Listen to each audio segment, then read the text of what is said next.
You're walking through a house you've never seen before, but somehow you know it intimately. Room after room, hallway after hallway, until you reach a door that shouldn't be there. When you open it, you find exactly what you've been searching for, except you didn't know you were searching. You wake up with that strange feeling of recognition, like you've just remembered something you never forgot. That's not just a dream. That's your psyche preparing you for something it already knows is coming. Right now, in this moment, you found this video. Maybe the algorithm served it to you. Maybe someone shared it. Maybe you were searching for something else entirely and stumbled here. But here's what depth psychology reveals. There are no accidents in the life of the psyche. Jung spent decades documenting a phenomenon he called synchronicity, meaningful coincidences that seem to violate our understanding of cause and effect. But synchronicity isn't magic. It's the visible trace of an invisible process. Your unconscious mind has been preparing you for this exact insight, perhaps for months or years, and it orchestrated this moment of discovery. Before the end of this video, we'll explore how the psyche creates these moments of readiness, why certain truths can only land at certain times, and what it means when something finds you instead of you finding it. Welcome to Deep Psyche Lab, where we explore the depths of human psychology through the lens of Carl Jung and the archetypal patterns that shape our inner lives. If you're new here, this is a space for going deeper, beyond surface self-help, beyond quick fixes, into the actual mechanisms of psychological transformation.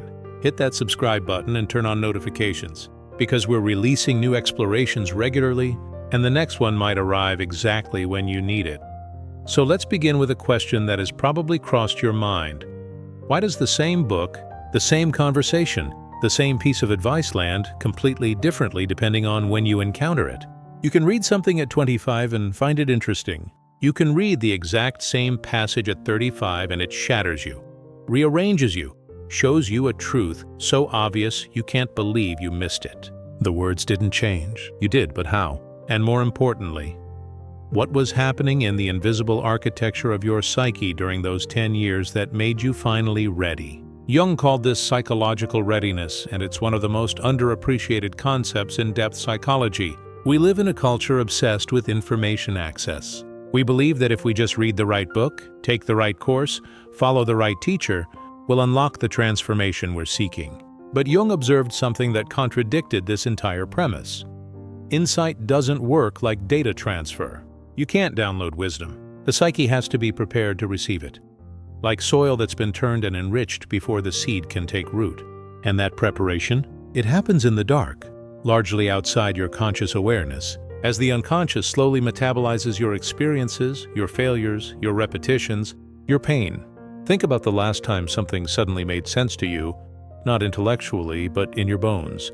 Maybe it was understanding why a relationship failed. Maybe it was seeing a pattern in your behavior you'd been blind to for years. Maybe it was recognizing that the thing you thought you wanted was actually a compensation for something else. In that moment of recognition, you probably thought, "How did I not see this before?" But the truth is darker and more interesting. You weren't capable of seeing it before. Your ego structure, your defenses, your self-image, they weren't ready to accommodate that truth. The psyche had to do preparatory work first, softening the ground, weakening the resistance, creating the conditions where that insight could land without destroying you. Jung discovered this principle in his own psychological crisis, what he called his confrontation with the unconscious. After his break with Freud, Jung descended into a period of intense inner turmoil, filled with overwhelming visions and fantasies that he feared meant he was going mad. But instead of retreating from this material, he engaged with it through a practice he called active imagination, dialoguing with the figures that emerged from his unconscious. What he found was striking.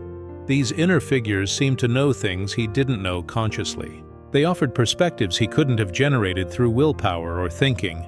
They were preparing him for insights he could only integrate later, sometimes years later. In his memoir, Memories, Dreams, Reflections, Jung writes about reading texts from alchemy and Gnosticism that had been sitting in libraries for centuries. When he first encountered them in his youth, they seemed obscure and irrelevant.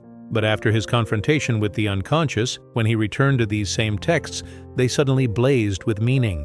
The symbols made sense. The paradoxes spoke to his lived experience.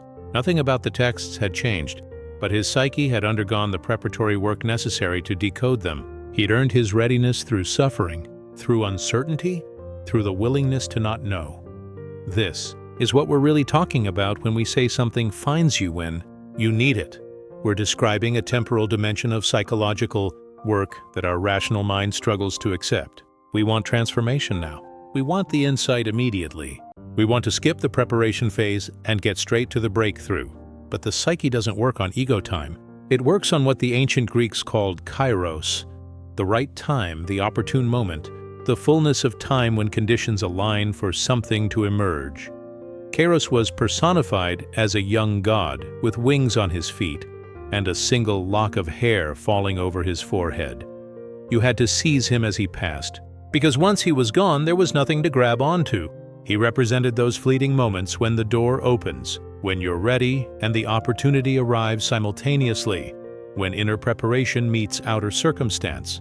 The Romans had a similar concept in Fortuna, who offered her gifts only to those prepared to receive them. These weren't just poetic metaphors. They were attempts to describe a psychological reality, that transformation requires both readiness and timing, both inner work and outer circumstance, both preparation and presence.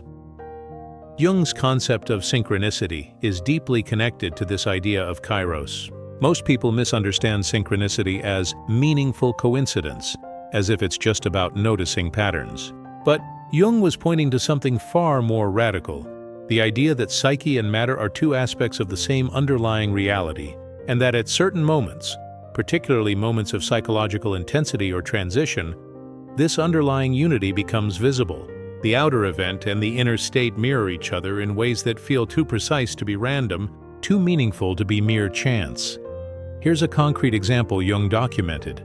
A patient of his was describing a dream involving a golden scarab, an insect associated with rebirth in Egyptian mythology. At the exact moment she was speaking, Jung heard a tapping on his window. He opened it, and a scarabide beetle, extremely rare in Switzerland, flew into the room. Jung handed it to the patient and said, "Here is your scarab." That moment broke through her excessive rationalism and opened her to the symbolic dimension of her psyche. The synchronicity didn't cause the breakthrough. It marked the moment when she was finally ready for one. But we don't need dramatic scarab moments to recognize this principle at work. It happens in quieter ways constantly. You think of someone you haven't spoken to in years and they text you that afternoon. You've been wrestling with a question and you overhear a stranger's conversation that contains the exact phrase you needed to hear. You reach for a book at random and it falls open to a passage that addresses your situation with uncanny precision. These aren't signs from the universe, and they're not magic. They're your unconscious mind becoming attuned to patterns and possibilities that your conscious mind filtered out. When you're psychologically ready for something, you become magnetized to it. You notice what was always there. This is where we need to talk about the collective unconscious, because readiness isn't just an individual phenomenon. Jung proposed that beneath our personal unconscious, the repository of our individual forgotten memories and repressed experiences, lies a deeper layer he called the collective unconscious. This is the inherited psychological structure shared by all humans, containing what Jung called archetypes, universal patterns of human experience that shape how we perceive meaning, relationship, crisis, and transformation. The archetypes don't exist as specific images. They're more like psychic organs, structures that generate images and experiences relevant to our situation. When you're going through a major life transition, you might start dreaming of death and rebirth. When you're facing a threshold, you might encounter mentor figures or trickster energies. When you're integrating shadow material, you might be drawn to stories of descent and return. The collective unconscious is preparing you by activating the archetypal patterns relevant to what you're moving through. And because these patterns are collective, they show up not just in your dreams, but in the world around you. In the books that appear, the conversations that emerge, the videos that find you. There's a particular archetype that illuminates this whole process, the wounded healer. This figure appears in myths across cultures: Chiron the centaur, Asclepius the Greek physician, even Christ in the Christian tradition. The wounded healer is someone who can only help others heal because they carry an unhealable wound themselves. Their own suffering becomes the source of their wisdom and capacity. But here's the crucial detail. They had to go through the wounding first. They had to endure the preparation, the dark night, the period where nothing made sense. Only afterward could they recognize what they'd learned and offer it to others. You might be in the middle of that preparation right now. You might be in a phase of your life that feels like wandering, like being lost, like nothing is working. Every path seems blocked. Every attempt seems to fail. You're reading books and watching videos and seeking insight, but nothing quite lands. That's not because you're broken or because you're not trying hard enough. It's because your psyche is doing preparatory work. It's breaking down old structures. It's composting old identities. It's clearing space for something new to emerge. And you won't understand what it was preparing you for until later. Sometimes years later, when you look back and realize that every failure was teaching you something you needed to know. Jung had a concept for this, the circumambulation of the self. He noticed that the process of individuation, becoming who you actually are, beneath all the conditioning and personas, doesn't happen in a straight line. It happens in spirals, circles, returns. You encounter the same issues, the same conflicts, the same patterns again and again, but each time at a deeper level. What looked like going in circles was actually spiraling toward the center. And each circuit around the spiral is preparation for the next descent, the next layer, the next revelation. The fairy tale that captures this best is The Handless Maiden, which Jung's student Marie-Louise von Franz analyzed extensively. In the story, a maiden loses her hands through her father's bargain with the devil. She wanders for years in this maimed state, unable to grasp anything, unable to do the work she once did. But through her wandering, through her helplessness, through allowing herself to be in this suspended state, something in her psyche transforms. Eventually, in different versions, her hands grow back, sometimes silver, sometimes flesh, but always transformed. She had to go through the period of handlessness, of not being able to grasp or control, before she could receive what was trying to emerge. If you're feeling like you're in your own handless phase right now, watching this video might be part of the preparation. You're gathering pieces. You're collecting symbols. You're being exposed to frameworks that don't fully land yet, but will later, when you need them. Your psyche is absorbing this material at a level deeper than conscious understanding, filing it away in the unconscious archive, where it will ferment and transform until the moment you're ready to integrate it. This brings us to a question you might be asking. If readiness is so important, can you accelerate it? Can you make yourself ready faster? And the answer is yes and no. You can't force psychological readiness the way you can force yourself to memorize facts, but you can create conditions that support the preparatory work. Jung outlined several practices for this, and they're worth understanding not as techniques, but as ways of relating to your unconscious. The first is paying attention to your dreams. Dreams are the unconscious speaking in its native language.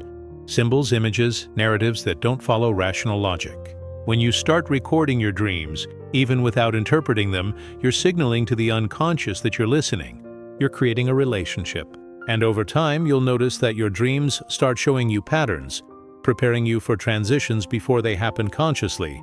You might dream of water rising weeks before you go through an emotional flooding. You might dream of crossing a bridge before you make a major life decision. The unconscious is always a few steps ahead, preparing the ground. The second practice is active imagination, which Jung developed as a way to dialogue with unconscious contents directly. This isn't about visualizing what you want to happen or creating guided imagery. It's about letting an image or figure emerge from the unconscious and then engaging with it, asking it questions, listening to its responses, allowing it to surprise you. Jung would sit with a figure from his dreams or visions and ask, "Why are you here? What do you want to show me?" And the figure would answer, often saying things that contradicted Jung's conscious beliefs or desires. That's how you know it's genuinely unconscious material. It has its own autonomy, its own intelligence, its own agenda. The third practice, and perhaps the most challenging, is what Jung called bearing the tension of the opposites. When you're in a period of preparation, you're often caught between two equally compelling truths, two incompatible desires, two versions of yourself that can't both exist. The ego wants to resolve this tension immediately, choose one, reject the other, make it make sense. But Jung discovered that if you can hold the tension without collapsing it prematurely, something new emerges, what he called the transcendent function. It's not a compromise between the opposites, And it's not choosing one over the other. It's a third thing that includes and transforms both. But you can only access it by staying in the uncomfortable middle space long enough for it to emerge. These practices aren't about making transformation happen. They're about cooperating with the transformation that's already trying to happen. Your psyche knows where it needs to go. It knows what needs to be integrated, what needs to be released, what needs to be claimed.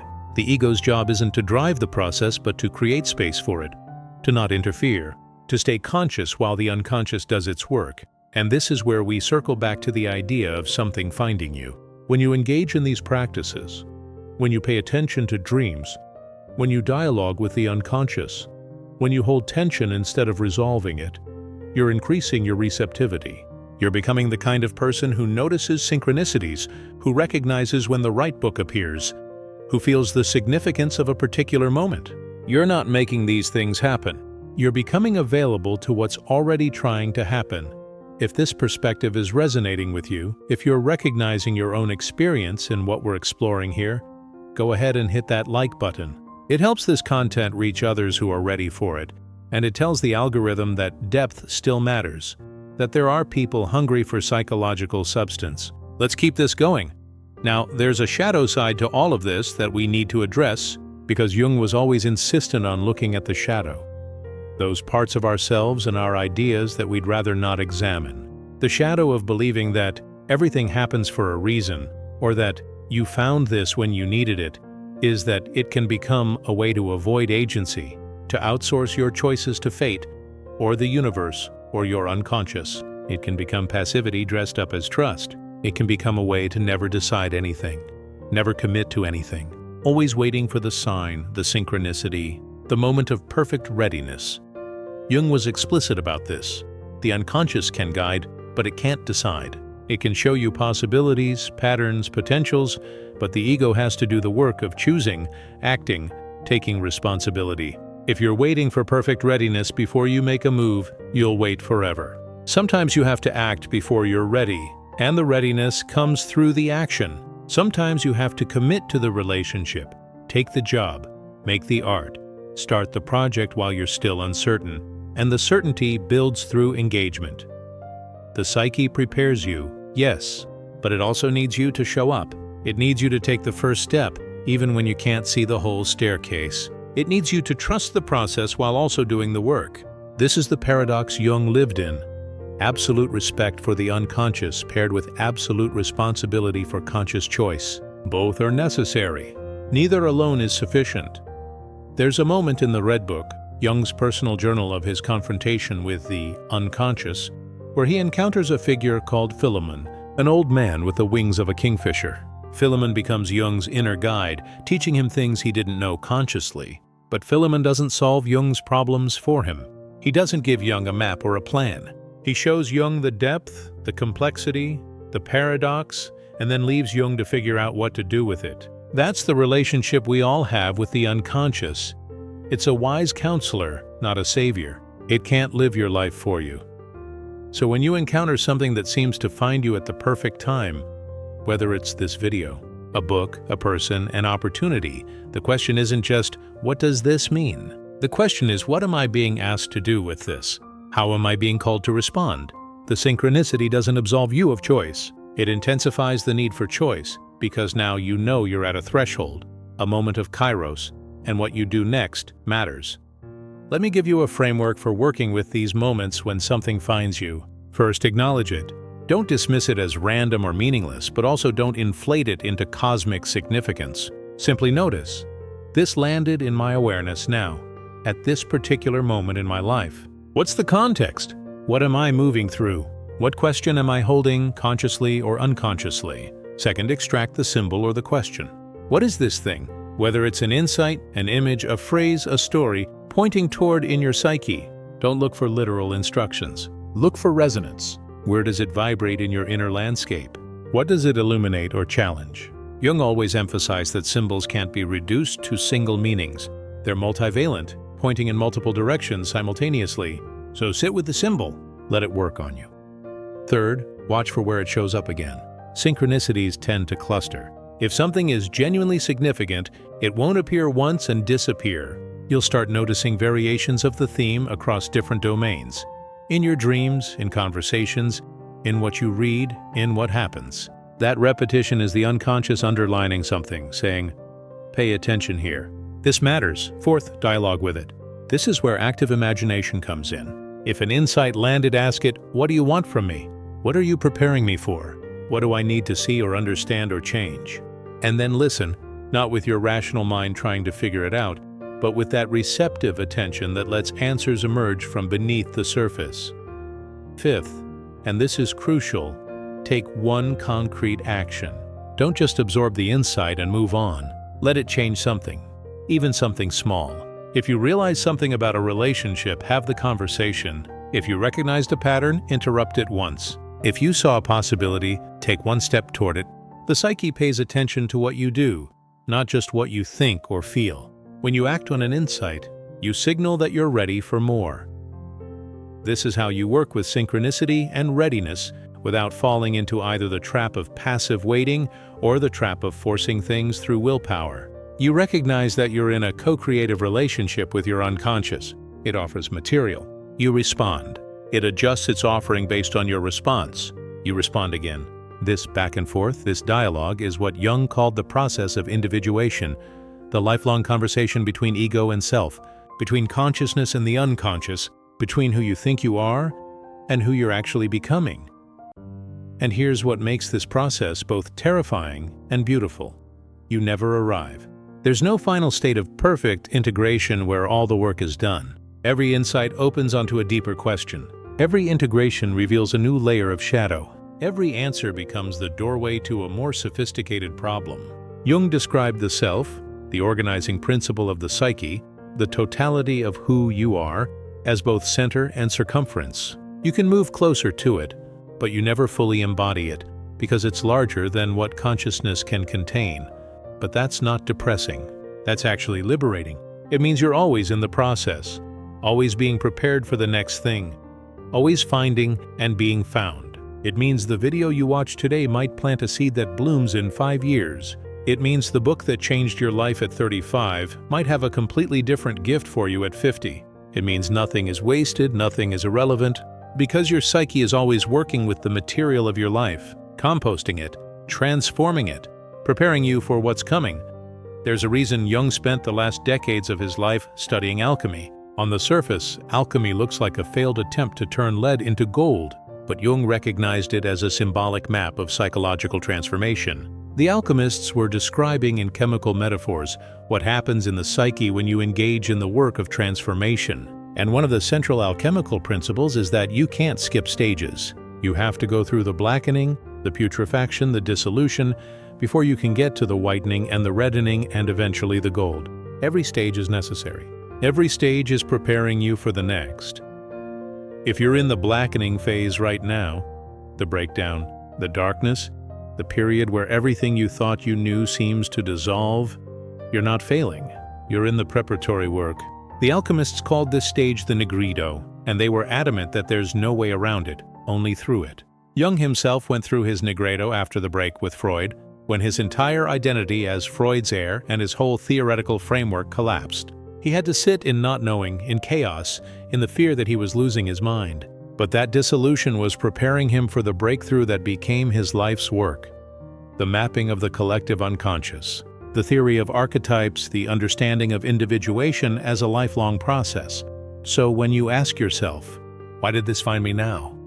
Whether it's a teaching, a crisis, a person, a loss, an opportunity, consider that your psyche has been preparing you for exactly this. Not because it's easy, not because it's what you wanted, but because it's what you need to move to the next stage of becoming. The unconscious is ruthlessly concerned with your growth, not your comfort. It will engineer situations, attract experiences, magnetize encounters that serve your individuation, even when they feel like the opposite of what you think you need. Jung tells a story in his autobiography about a patient who dreamed of climbing a mountain. At the summit, she was supposed to keep going higher, but instead she stepped off into the abyss. Jung warned her that the dream was suggesting she was in danger of inflation, of identifying too much with spiritual height, of losing her grounding. She dismissed the warning. A few weeks later, she went on an actual mountain hike, and, against her guide's advice, went off trail near a steep drop. She fell and died. Jung was haunted by this for years. The Psyche had warned her. It had prepared her with a symbolic dream, but she couldn't hear it, or wouldn't hear it, or wasn't ready to hear it. That's the other side of readiness. Sometimes we're not ready, and no amount of information or warning or insight can make us ready. Sometimes we have to learn through experience, through consequence, through the hard impact of reality. Sometimes the preparation we need is the failure itself, the loss itself, the collapse itself. Jung called these enantiodromia, moments when things flip into their opposite, when too much of one thing produces its shadow. Too much light and you go blind. Too much certainty and you become brittle. Too much control and you shatter. If you've been through one of these reversals, and if you're alive and paying attention, you know the strange gift hidden inside them. They destroy the old structure, yes, but they also crack you open to new possibilities. They force readiness by removing the option to stay where you were. This is why Jung said that the psyche is self-regulating. It won't let you get too far out of balance without creating a correction. You might experience that correction as a crisis, a breakdown, a dark night of the soul. But it's actually the psyche's way of preparing you for the next level of consciousness, even if you'd never choose it voluntarily. Let me bring this full circle to where we started. The idea that this video found you when you needed it. Maybe it did. Maybe your psyche has been working on material that this exploration clarifies or names or gives structure to. Maybe you've been circling something in your unconscious and this offers a framework for engaging with it. Maybe you're in a preparation phase right now, and this is one of many pieces you're gathering before you understand what you're building.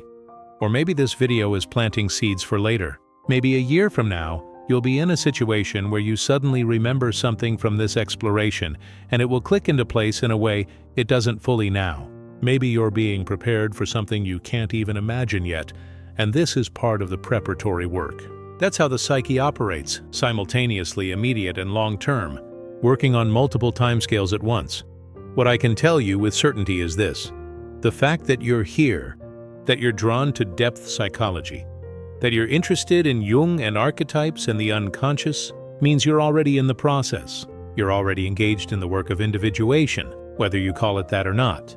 You're already in dialogue with your unconscious, whether you do it formally through active imagination or informally through the choices you make, and the patterns you notice and the questions you can't stop asking. And the process doesn't need you to understand it fully. It needs you to participate. It needs you to pay attention. It needs you to be curious about what's emerging. It needs you to take responsibility for what you're learning. It needs you to act on insights, to test them, to integrate them, to let them change you. The psyche is trying to show you who you actually are beneath all the conditioning, all the expectations, all the personas you've worn to survive and belong. And that revelation happens slowly, in layers, across decades. Jung spent the last years of his life at his tower in Bollingen, a stone building he constructed with his own hands over many years. He added to it gradually, room by room, as his understanding of the psyche deepened. The tower became a physical representation of his inner work, always growing, always incomplete, always becoming. That's the model, not perfection, not arrival, but ongoing construction, ongoing discovery, ongoing participation in the mystery of becoming. So here's what changes when you understand this. You stop waiting to be finished. You stop treating insights as destinations. You start recognizing them as waypoints in a longer journey. You become more patient with yourself and the pace of your transformation. You stop trying to force breakthroughs and start trusting the preparatory work, even when you can't see what it's preparing you for. You recognize that your psyche is wiser than your ego, operating on a longer timeline with access to information you don't have consciously. And you start to notice the strange grace in how things unfold. Not because everything works out the way you want, but because there's the intelligence in the process itself. The right people appear. The right books fall open to the right pages. The right videos find you. The right crises crack you open. The right insights land precisely when you're able to receive them. Not because the universe is conspiring to help you, but because your psyche is always working toward wholeness, and when you're paying attention, you can see the traces of that work everywhere. The Greeks had another concept we haven't touched yet, anamnesis, which means unforgetting or remembering what you already know. Plato believed that learning was actually remembering, that the soul knew everything before it incarnated, and education was just helping it remember. Jung had a similar idea. He believed the archetypes gave us access to ancient wisdom, to patterns that have guided humans through crises and transitions for millennia. When you encounter a teaching or a symbol or a myth that deeply resonates, you're not learning something new. You're remembering something old, something that's been in your psyche all along, waiting for you to be ready to recognize it. Maybe that's what's happening right now. Maybe this isn't new information finding you. Maybe it's ancient knowledge waking up inside you, recognizing itself saying, "Yes, this. I remember this." That's the real magic of synchronicity and readiness. Not that external things align perfectly, but that something in you recognizes the alignment and responds to it. You are the synchronicity. Your readiness is the miracle. When you understand your life this way, everything becomes potentially meaningful. Not in a superstitious way where every dropped fork is a sign from the universe, but in a psychological way where you're attuned to the symbolic dimension of experience. You notice patterns. You feel resonance. You sense when something matters, when it's pointing towards something deeper. You become, in Jung's language, more conscious. And consciousness for Jung was the whole point of being human. To make the unconscious conscious. To bring light to the darkness, to participate actively in the process of your own becoming. This is the work. Not self-improvement, not optimization, not fixing what's broken, but becoming more fully yourself, which means becoming conscious of all the parts of yourself you've disowned or denied or never knew existed. It means befriending your shadow, dialoguing with your complexes, integrating your projections, honoring your wounds, claiming your gifts. It means living the questions instead of grasping for answers. It means trusting that you're being prepared, even when you don't know what you're being prepared for. And it means recognizing moments like this. Moments when something finds you, when insight lands, when readiness and opportunity align as invitations. Not demands, not instructions, but invitations to go deeper, to stay curious, to keep the dialogue going between your consciousness and the vast, mysterious intelligence of your unconscious. The video found you. Now the question is, what are you going to do with what you've found? Because insight without action is just entertainment. Understanding without integration is just information. The psyche doesn't care if you know about archetypes and synchronicity and readiness. It cares if you live it, if you embody it, if you let it transform how you move through your life. So here's the synthesis of everything we've explored. Your psyche has been preparing you for something, perhaps for years, through experiences you couldn't make sense of at the time. Those experiences weren't random. They were composting, fermenting, transforming in your unconscious, building the psychological soil necessary for new growth. The insights you encounter now, whether from this video or elsewhere, can only land because that preparatory work has been happening. You've been made ready, and that readiness will continue, deepening, spiraling, as you move through the ongoing process of becoming who you actually are. The unconscious is always ahead, always preparing the next layer, always inviting you deeper.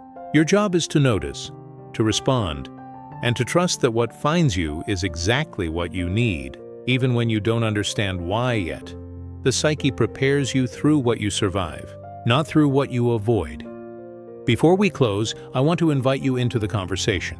In the comments, share one word that captures where you are in your own process right now. Maybe it's an archetype like threshold or dissolution or emergence. Maybe it's an image like chrysalis or tower or bridge.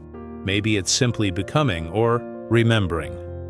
Let's create a field of collective recognition, a space where we can acknowledge the work we're all doing in our own unique ways. This channel explores psychology for self-understanding and is not a substitute for professional therapy. If you found value in this exploration, hit that like button and consider subscribing to Deep Psyche Lab. We're committed to bringing you substantial, thoughtful, transformative content on depth psychology, Jung archetypes, and the inner life. Turn on notifications so you'll know when the next video drops, because it might arrive exactly when you're ready for it. Thank you for going deep with me today. Thank you for trusting your readiness. Thank you for showing up to do the work of becoming conscious.